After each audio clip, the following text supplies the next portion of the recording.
vous êtes peut-être en vacances et vous profitez de ces quelques minutes avec vos enfants, vos petits-enfants. Soyez les bienvenus si vous découvrez, pourquoi pas, notre émission.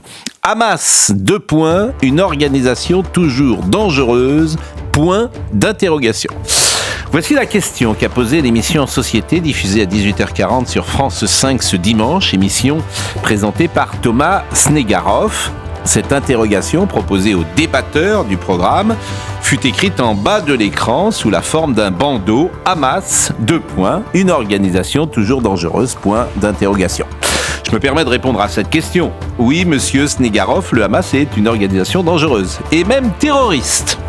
La liberté d'expression est au cœur du message qu'envoie CNews chaque jour aux téléspectateurs. Loin de moi l'idée d'interdire France 5, d'envoyer M. Snegarov dans un camp de réhabilitation ou de réclamer une amende de plusieurs millions d'euros. J'observe simplement le deux poids, deux mesures qui régit l'espace médiatique. D'un côté, l'Arcom suspend C8 et le Conseil d'État devrait dire aujourd'hui si une chaîne de télévision sera fermée, une première dans le monde occidental.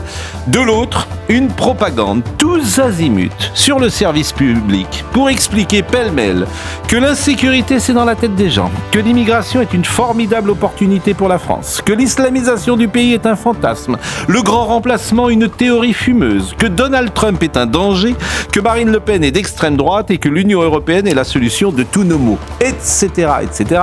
J'oublie évidemment l'essentiel, que CNews est le responsable de cette situation. Bref, vive la liberté d'expression, mais certains, manifestement, ont plus de liberté que d'autres.